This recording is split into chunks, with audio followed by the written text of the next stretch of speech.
तो स्टूडेंट्स, जैसे कि मैंने पहले ही आपको पिछले वीडियो में कहा था कि पहले मैं एक डिविजिबिलिटी रूल्स के ऊपर एक वीडियो लेके आऊँगी ताकि आप लोगों को स्क्वायर रूट्स के निकालने में बहुत आसानी रहे और डिविजिबिलिटी में कोई इशू ना आए कि किस चीज़ से डिविजिबल होता है नंबर या नहीं होता है। तो उस चीज़ के बारे में आपको कोई डाउट ना रहे, तो इसलिए रूल ऑफ डिविजिबिलिटी रूल्स के बारे में मैं ये वीडियो लेकर आई हूँ।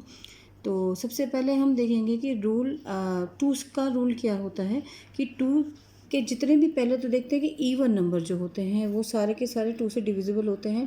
पहले ज़ीरो, जिन नंबर्स के एंड में 0, 2, 4, 6 और 8 आएगा तो वो टू से डिविजिबल होंगे। देखिए, जैसे कि अगर हम लोग यहाँ पे 2, 4, 6 लेते हैं और हम इसको डिवाइड करते हैं टू से, तो 2 1 2, 4 2 2, 2 2 4 एंड 6 2 3 6, या इसको हम ऐसे लेते हैं, प्राइम फैक्टराइजेशन कर लेते हैं 246 2 1 2 3। लेकिन अब ये 3 है एंड में और ये इवन नंबर नहीं है, ये ऑड नंबर है। और टू डिविजिबिलिटी के अंदर, टू की डिविजिबिलिटी के अंदर लास्ट डिजिट 0, 2, 4, 6 और 8 होनी चाहिए। इनमें से 3 नहीं है, तो दैट्स वाई ये हम लोगों का डिविजिबिलिटी 2 से नहीं है इसकी। तो डिविजिबिलिटी 2 की ये है कि हम लोगों को लास्ट डिजिट जो होगी या तो 0 होना चाहिए या 2, 4, 6 और 8 होना चाहिए, ठीक है। या इवन नंबर्स में ये सारे आ जाते हैं, जैसे 12 हो गया, 14 हो गया, ठीक है। तो ये सारे ये इसमें क्लियर है।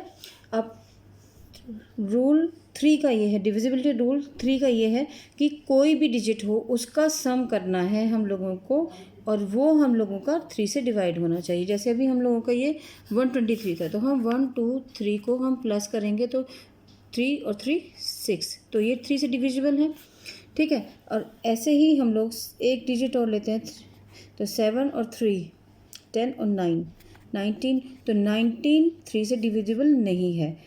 यानी कि अगर इसकी जगह 8 होता तो ये होता 18, तो 18 जो था वो 3 से डिविजिबल था।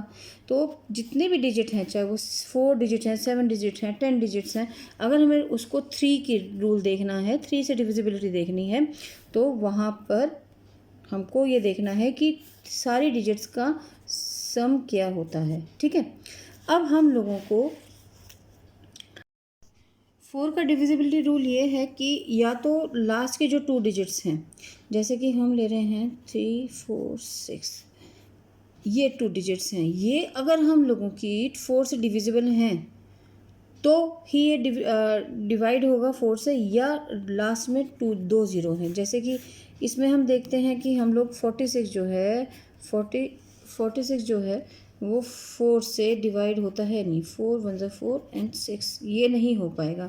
लेकिन अगर हम 3 4 6 के पीछे 00 लगाते हैं, 3 4 6 00, तो इसको हम करते हैं 4 8 32 एंड यहाँ पे बचा 2, ये 4 6 24 एंड 5 10, ये ठीक है। इस तरीके से ये मतलब डिविजिबल है। ये अगर पीछे 2 ज़ीरो हैं या लास्ट के जो 2 डिजिट्स हैं वो हम लोगों की 4 से डिविजिबल हैं या नहीं है। जैसे कि हम देते हैं कि 4 3 6, जैसे 36 है, ये 4 के टेबल में आता है, 4 9 36, तो ये पूरा का पूरा डिविजिबल है।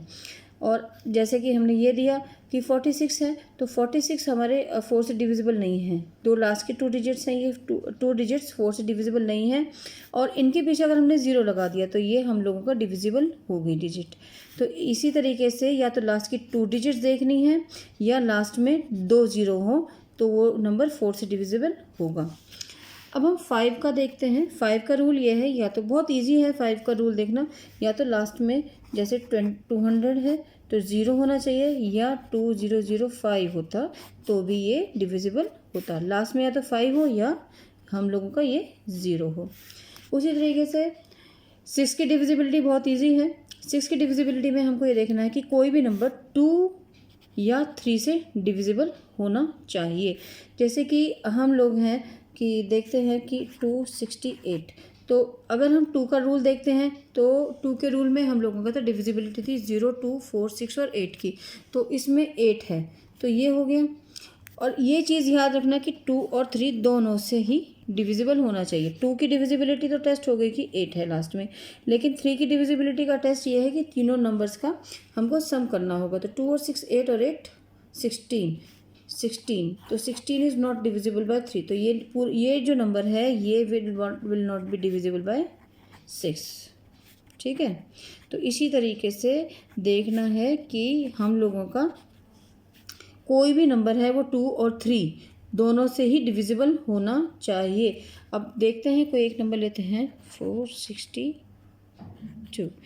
तो ये हो गया, इसमें 2 है तो 2 की डिविजिबिलिटी हो गई। 4 और 6 10 और 2 12, यानी कि 12 ये डिविजिबल है 3 से, तो ये 6 से भी डिविजिबल हो जाएगा। ओके, अब 7 का है कि हमको 7 का देखना है कि double the last digit and subtract the remaining.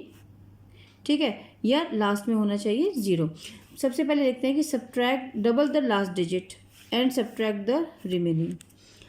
अब जैसे ये है 4 6 9, तो लास्ट डिजिट है इसको हमें डबल करना है। ठीक है, और बाकी जो बचे हुए हैं उसमें से उसको माइनस करना है।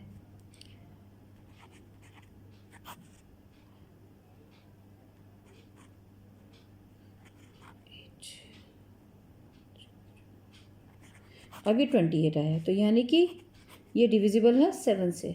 ओके, अगर यहाँ पर 0 होता, अगर किसी में भी सब्ट्रैक्शन के बाद 0 आता है तो वो भी डिविजिबल होता। मतलब ये पूरा डबल करके, लास्ट डिजिट को डबल करके और उसको अगर हम सब्ट्रैक्ट करते हैं रिमेनिंग में से और 0 आता है तो उसमें वो भी 7 से डिविजिबल होगा। अब इसी तरीके से 8 का रूल है। 8 का रूल क्या है कि लास्ट 3 डिजिट को देखना है या लास्ट में 3 0 होने चाहिए। मैंने वो पहले देखिए 2 के डिविजिबिलिटी रूल के अंदर या तो सिंगल 0 होने चाहिए। 4 के डिविजिबिलिटी में 2 zeros हैं, लास्ट के 2 डिजिट्स को देखा जाएगा और 0 हो, 2 0 हो, या और 8 के उसमें है कि लास्ट के हम 3 डिजिट्स को देखेंगे और लास्ट में या फिर 3 0 हों। तो जैसे कि हम लोगों का है लास्ट के 3 डिजिट्स को देखेंगे 2 6 4 9। अब हम देखेंगे ये 6 4 9, ये हम लोगों का अगर डिवाइड होता है 8 से तो ही ये डिविजिबल, ये डिजिट पूरी डिविजिबल होगी। ठीक है, तो पहले हम इसके फैक्टराइजेशन कर ले। 2 6 4 9 को डिवाइड करते हैं 8 से। 8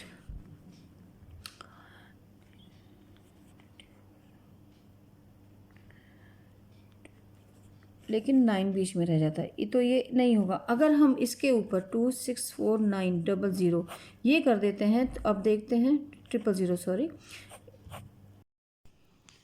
तो यहाँ पर था कि 8 से हमने जब हमने इस डिजिट के अंदर 2 6 4 9 में वैसे हमने देखा तो ये डिवाइड नहीं हो रहा था, लेकिन जब हमने 3 zeros ऐड कर दिए तो ये इस तरीके से 8 3 ज़ा 24, 8 3 ज़ा 24, 8 फिर 8 1 ज़ा 8 एंड फिर 8 2 ज़ा 16 हो गया और 8 5 ज़ा 40। इस तरीके से ये क्लियर हो गया। और ये यहाँ पर हम लोगों का ये यहाँ पे देखते हैं कि ये डिवाइड हो गया। तो 8 की डिविजिबिलिटी टेस्ट का रूल ये है कि या तो लास्ट के 3 डिजिट डिवाइड होने चाहिए या उसमें लास्ट में 3 zeros होने चाहिए। अब हम 9 का रूल देखते हैं। 9 डिजिट में का रूल ये है कि सम ऑफ डिजिट्स, मतलब जो भी डिजिट्स हैं आपके पास मिली हैं, जो भी आपके पास जैसे 4 6 9 8, तो इन सारी डिजिट्स को 4 प्लस में 6 प्लस में 9 प्लस में 8 इनका सम करना है। पहले तो 4 और 6 10 और 9 10 और 9 19 एंड 8 27। अब इस 27 को 2 प्लस में 7, तो इसको भी ऐड करना है। अगर ये सम जैसे 9 आया तो ये डिविजिबल है 9 से, तो दैट मीन्स ये 9 से डिवाइड हो जाएगा। अगर यहाँ पर कोई और डिजिट होता जो 9 से डिविजिबल नहीं था, एक और करके देखते हैं, जैसे 4 9 3 6, इसको हम ऐड करते हैं 4 प्लस में 9 प्लस में 3 प्लस में 6, यानी कि 4 और 9 13, 13 और 3 16 एंड 6 22। तो ये 22 को हमने ऐड किया तो आंसर आया 4। तो ये 4 जो है ये डिविजिबल नहीं है 9 से।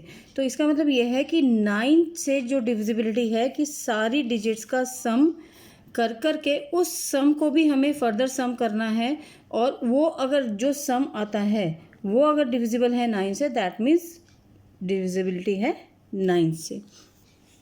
10 का तो हम सबको पता है कि लास्ट में कोई भी डिजिट हो उसके लास्ट में जैसे 4 5 4 6 0 हो जाए तो दैट मीन्स डिविजिबल है 0 से। कितने भी 0 हों सारे के सारे डिविजिबल होंगी 0 से।